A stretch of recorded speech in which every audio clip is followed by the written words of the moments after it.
Welcome to the Real Estate Disruptors podcast, where we bring you the game changers, the innovators, the bold thinkers shaping the future of real estate.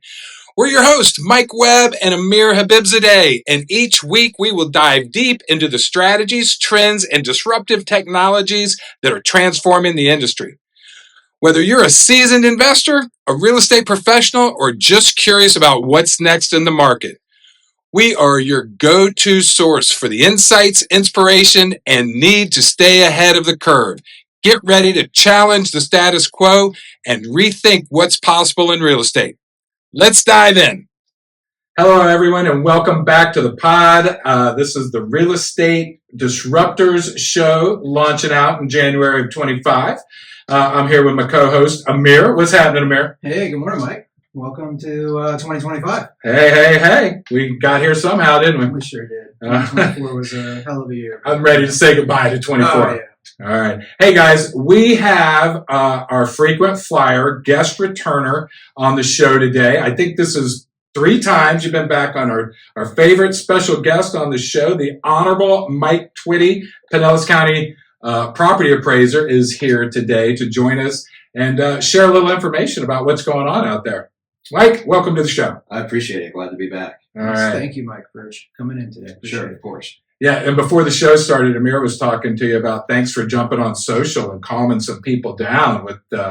Yeah, it's it was great to see you pop in on social. I mean, some of those next door chat rooms and Facebook chat rooms can get kind of heated with a lot of misinformation. And, I was like, oh, wow, look, Mike just popped in there and shut it down. It was really cool. So kudos to you for doing that. Thank you. I'll keep an eye on them, So, Mike, I'm sure it's been a slow year. The 2024 was slow, not much going on over there in your department and your world. I will say that I personally believe that, you lead the way. And I mean that from the bottom of my heart. You lead the way with the local property appraisers. I don't know much other than, our local surrounding counties, but you have definitely set the bar and been a pioneer at what you've done. I have your site pulled up right now. Take a quick minute and tell us the site is fully up and running and has been for a little while, but this is your baby. Oh, yeah. So it was about a 3-year project to build a new ground up PCPAOgov. And, we wanted to have all the best of what was in the old site that people loved, but then put it into a modern architectural framework that allows us to grow into the future, put more tools into it. We've got some exciting tools to talk about today and new processes that we're building into the site as we speak to help our people that have been impacted by these storms. And that's definitely what we're going to focus on today. I know Amir actually found this, well over a month ago when a lot of people were wondering about this whole FEMA 50 thing, and they were all confused after the storms.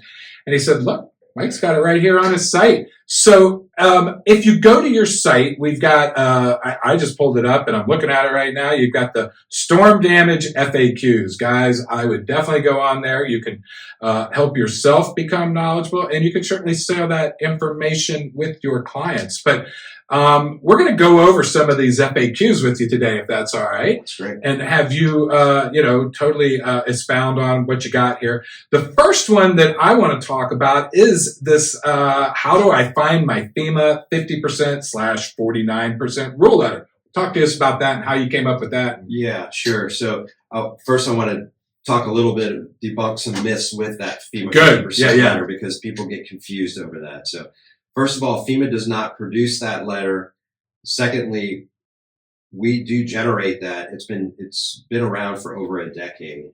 My predecessor actually started it back when Bigger Waters was rearing its head in the flood insurance realm, and they were talked about stripping away discounts and taking everybody to full risk rate back 15, 16 years ago. So that's when the FEMA letter came into existence on our website. It was really there to help people that had to deal with 50% rule compliance and to give them a max repair number for their homes in a convenient way without necessarily having to go out and get a third-party appraisal. It was really designed more for substantial improvement than substantial damage. So substantial improvement is just, I'm putting a new roof on, replacing my doors and windows, making some other, some plumbing changes or electrical changes. And that mechanism worked pretty well. We weren't, it was never really designed for substantial damage. So now, boom, we have substantial damage. And unfortunately, some of our citizens are coming up a little short when they look at that letter. The way to find that is to go to your parcel. And once you've pulled up your parcel, you're in our little toolbox off to the right-hand side. You'll see a series of buttons. And one of those says FEMA / WLM letter. That stands for wind loss mitigation, because that letter actually does two different things. But we're just going to focus on the FEMA piece right now. And FEMA really wants me to change the name of that letter. They don't like me using putting their name on there. But, they don't like you deliver their bad news. Right. But I said, well, what's a better name for this? So we'll call it an SISD letter or whatever. Nobody knows what that is. So I said, when you come up with something better, and when you consider being more friendly to Floridians when they elevate their homes and giving them a more appropriate rate on their flood insurance when they've elevated via risk rating 2.0, then we can talk about it. Yeah. Yes. Leverage them right back a little bit. Yeah, I like it. So I said, I'm not changing, horses midstream and relabeling it when that's what people are used to right now. They wouldn't know where to find it. Exactly. Yeah. Exactly. Right. Awesome. So again, what that letter does, we take and people get confused on whether it's the whole value of their property or right. You want to break that down real quick for us? So the way FEMA and NFIP look at that, it's just your structure. So just your building value. So it's your primary structure on that property. If you have multiple structures, you have to look at each one of them independently. You can't aggregate them. And we'll talk about condos later. They're a whole different beast when you get into that. But so if it's a home, it's the structure only, doesn't include your other site improvements, your pool, your dock, all those types of things do not get rolled up into that value. So structure only, and then 49 or 50% of that number is what you're not able to equal or exceed. And is that number the 49 or 50% of the replacement cost of that structure when it was built? Did I hear that somewhere? How's that? Is it a replacement of today's current? No, it's depreciated structure value. Depreciated structure. Yes. Okay. So FEMA calls it market value of the structure. So market value would be depreciated. I gotcha. So, when people think, I just got an estimate for $100,000 or $200,000, no problem. I'm way under my assessed value. That's certainly not the case at all. Right. That's why they have to go in, look at the letter, see what that number is. And, it comes up short on a lot because a lot of these homes are older. A lot of them, they haven't had much of a permit history of activity. Some of that because they haven't done anything, and some of it because maybe they've done some things without a permit. Gotcha. Our job is not to be the permit police.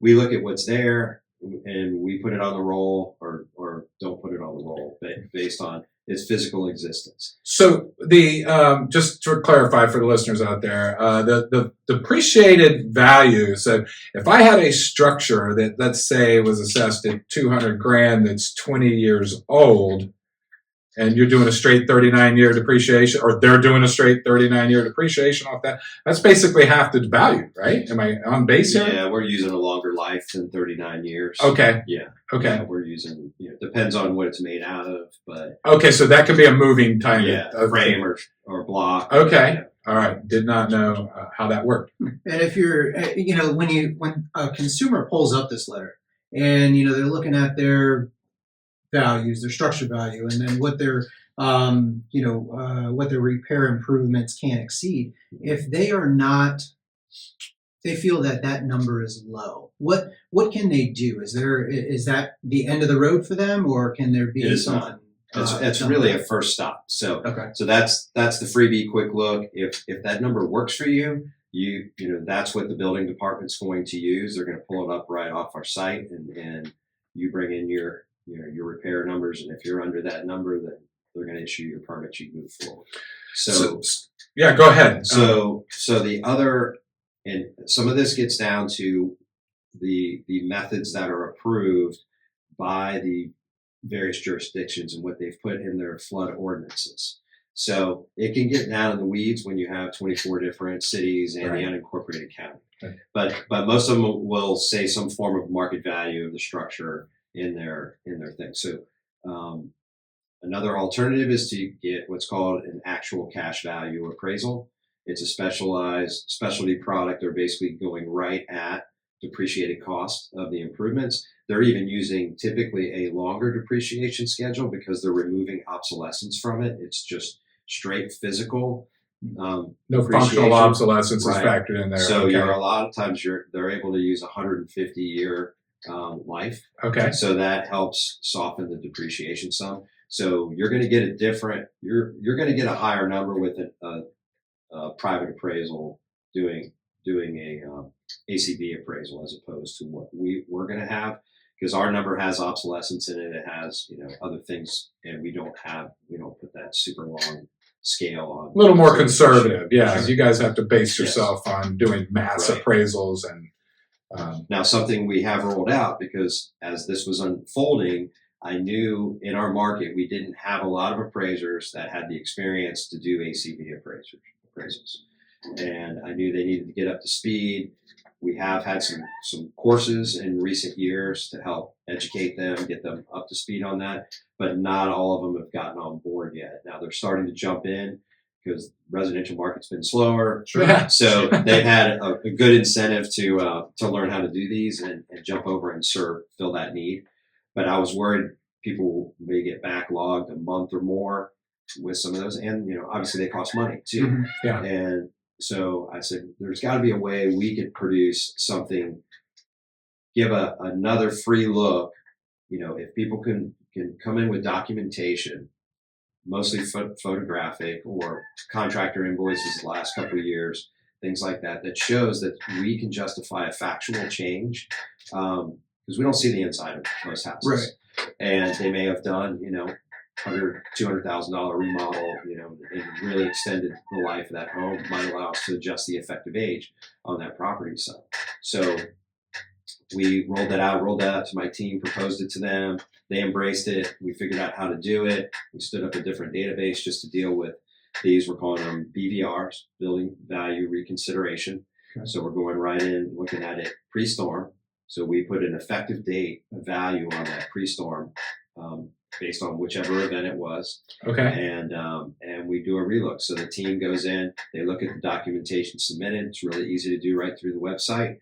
There's a portal or something. There's a fillable PDF form they fill out, and it launches an email, and they can attach their documentation on there. We're building out a more interactive web form that will hopefully be out soon, where it'll be even easier for them to engage direct through and do their attachments. And can they do that without getting the private appraisal? Yes. Okay. Yes. So would you recommend that be the first step? Mike, didn't mean to interrupt, but before they get a private appraisal, let's see if you guys can. Certainly, yes, especially if they're close. If they're close and they know they've done stuff, and we've had cases where, so a year ago we had Idalia. Yeah. So a bunch of people got impacted by Idalia. Well, when it came around January 1 of this year, their house was still tore apart. They were putting it back together for Idalia. They didn't complete it until mid-2024. So their number on our site is drastically low because we wrote down their improvements because of the damage they had sustained. So they are very likely candidates. They're going to get pretty major movement if they've repaired their home prior to the lien hitting them. So that's a good example of where it's definitely going to help you. Yeah, definitely. And then if they're going that route, they want to try that before they do hire a private appraiser. Is there benefit for that owner to reach out to their local realtor to maybe get a pre-hurricane comp report to be able to provide to you guys? Well, when we're doing those, we're not using sales. Oh, okay. Yeah. Gotcha. So we're doing it. I mean, well, let me back up. We are, but we're using last year's sales. They're already in our database.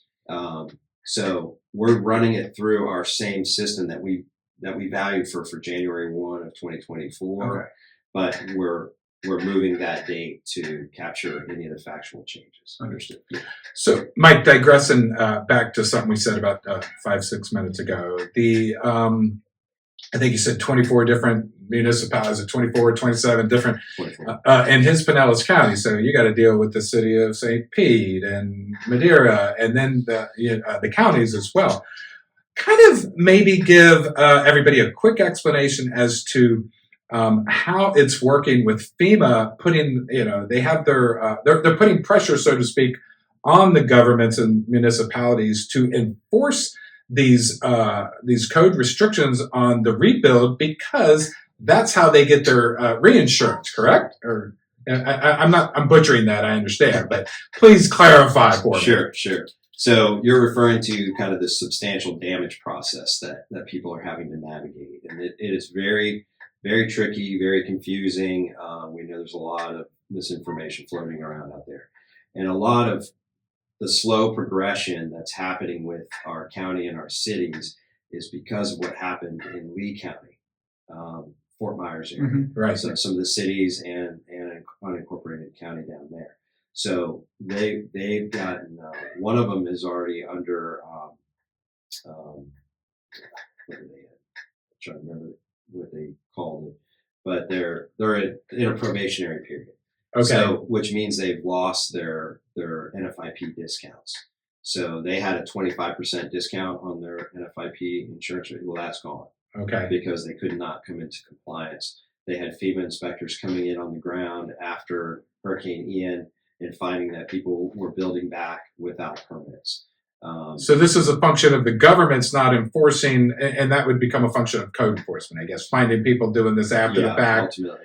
Okay. So what would be the normal, if there is a normal discount that you're getting for being in compliance with the flood programs? Where I'm going with all this is we can't handle any more insurance rate increases. Right. And it looks like if these municipalities and governments aren't enforcing this properly, they could lose it like Lee County did. Right. So it's all based on what's called their community rating system, or CRS rating. And Pinellas, unincorporated Pinellas, actually is a number 2 now. So that's as high as. It's a good rating. That's not a bad rating. Okay. So it means their discount's substantially higher. I'm trying to remember what the actual discount is. Do you guys have to get together, like when they come in and talk about this, which branch of government or which department of government is completely responsible for this, or do you work in conjunction? I know you're a state constitutional office, but where does that lay? And whose feet does that lay at? So the floodplain administrators have to work with federal, so with NFIP and FEMA. But then you also have the state layer with Department of Emergency Management. And then you've got, so each jurisdiction, like I said, it's the building departments in conjunction with the floodplain managers working together. They're the ones that have to kind of control this substantial damage process. FEMA's just there to be that federal oversight, like, hey, make sure you follow our guidelines, because we're going to come back in after the fact and audit. Okay. And you need to make sure you can justify what you're doing. Okay. Gotcha. So I get a little anxious hearing all these government bodies involved in making this decision. And now that could be a lot of red tape if we're not careful. And if we lose this discount, I hear that we're not with Pinellas County, but it really comes down to the enforcement branch of the county, making sure that we don't build back like they did in Lee County. Is that what I'm hearing? Right. Without following the proper steps. And that's part of the frustration that we're hearing with the delayed permits and the timeliness of everything. Because I know I had a call from a friend yesterday. I hadn't talked to him in a long time, and he thought I might have some insight on permitting. It had nothing to do with the storm damage, but he was in a situation where he was doing an addition to his house, and he's like, this is just, Well, yeah, so in any blue sky permitting, like what he's dealing with, is put on the back burner because storm permitting has been moved to the front. Aha. So that's right. I'll have him call you tomorrow. No, please don't. That permitting is not my specialty. Permitting department there. I basically hear myths and rumors, about the building department. So Gotcha. And every one of them is a little bit different in how they're handling it. That's what I find. From Madeira Beach might be different from Indian Rocks, and Indian Rocks could be different from City of Clearwater, and that could be different from the county. Right. And now the county has contracts with 7 municipalities to handle the permitting. To handle building and permitting. I have found that the counties are pretty consistent and a little more user friendly for the public out there. Pinellas County, anyways. So that's been my experience.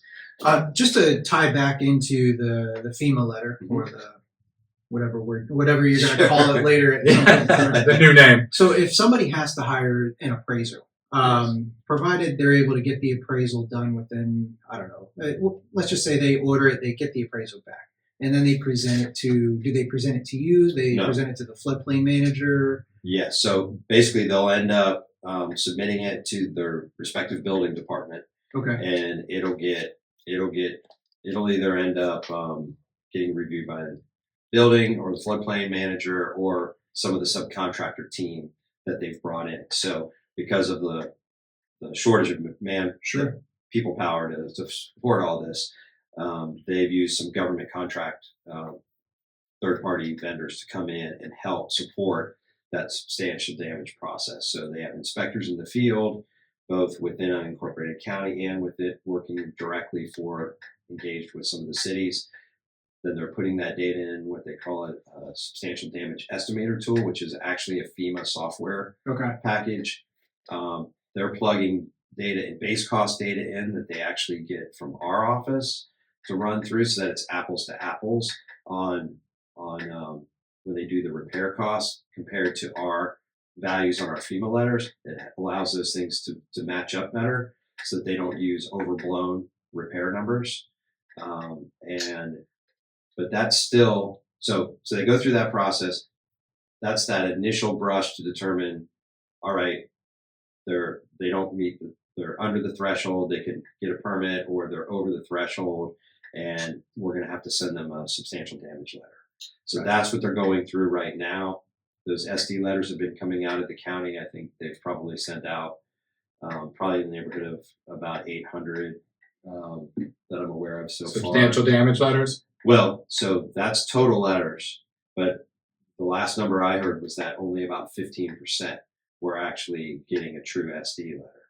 Okay, that's better news than we initially might have heard. Now I don't know exactly where those properties were located.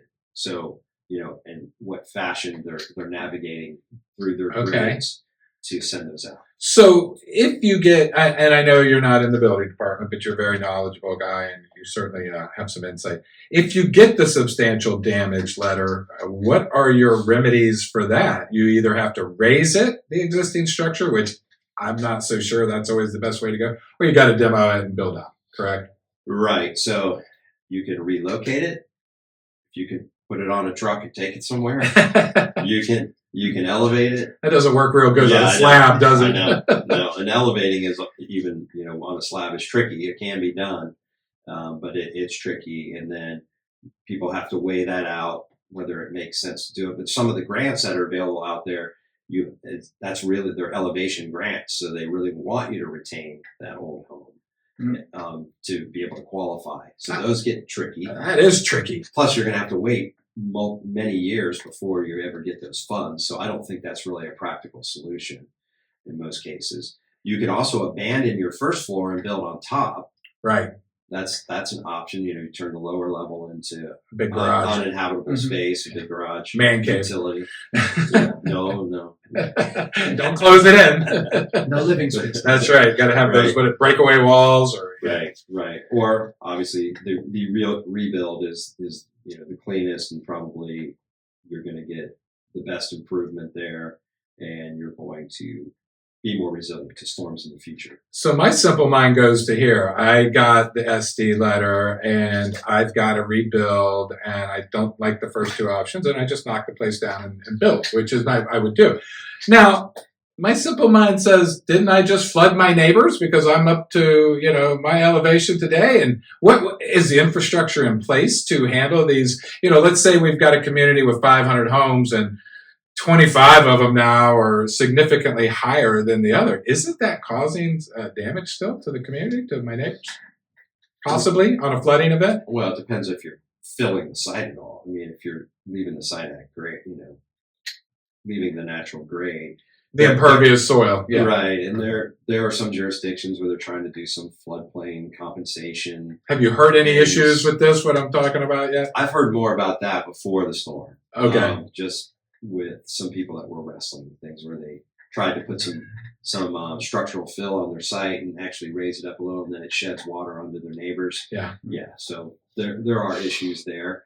But generally, if you build it on piers or piles and get it up in the air and the water comes through in an event and it just sheds across the island and goes away. Yeah, it was this, we were talking earlier with these storms we had. We really had the trifecta. With these storms, you get surge, you get freshwater flooding, and you get wind. Well, between all of them, we had all the events. Right. It was an interesting time to be here. All right. So listen, we have a lot going on with Mike. We've got a lot more to cover. We are going to bring him back to hit you guys with another podcast. Yeah. One thing I wanted to throw in. So they do have that opportunity to come back for a reconsideration under what they call a reassessment. So if you get that SD letter, I want to let people know that that's not the death sentence. No, it's not. It's not the end. Right. That just means that the inspectors were out. They may not have even seen the inside of your home. They had to gauge off watermarks. They're using damage percentages based on water lines for the different structural components within the FEMA software. And so that was the initial determination. You can request a reassessment process, which means then that's when you either get that BVR, that building value reconsideration from us, or you get an outside ACV appraisal. You bring that in along with your permit package and all your repair costs for your contractor, and basically say, hey, my numbers work. I'm not substantially damaged. They'll review that. There'll be another team that looks at that with building and floodplain, and then they'll issue a reassessment determination. Okay. So you may pass there. If you still don't pass there, the county, I know, is going to actually put a true appeal process in, which will go before the special magistrate. Okay. Kind of like when we appeal our taxes that you assess us for. That's kind of how they came to me to talk about that. And I said, yeah, I think the way to do that is you leverage the special magistrate process that the clerk of the court already manages. So they took that and ran with it, and that's what they're saying. So basically, you've got some recourse. You get the letter, you've got the BVR to you, and then there's one more formal appeals process that they're going to be able to employ before they just go ahead and start looking at other options. The one thing I can't guarantee right now, I don't know how the cities are going to do, if the cities are going to offer a true appeal. So I don't know if they're going to offer that last step. Yeah. That's something they have to work out with the county. Yeah, gotcha. So it's more for unincorporated Pinellas and the cities that contract with Pinellas. Okay. Right. But everybody has that opportunity for that reassessment. Guys, I hope you're all listening. By the way, on his site, what he just talked to you about is this independent appraiser. He's got 2 sources listed right here under question 4. I would jump all over that if I were you. We're going to come back on another podcast with Mike, and I'm going to ask, hey, do I get a break in my taxes? Should I get some kind of discount or something? So, guys, tune back in. We appreciate you all. Thanks, Mike, for coming, and we'll catch you all next time. Thanks for tuning in to another episode of the Real Estate Disruptors Podcast. If you found value in today's conversation, be sure to subscribe and share with others who are looking to stay ahead of the curve. Remember, disruption is the key to growth, and we are here to help you lead the way. Catch you next time.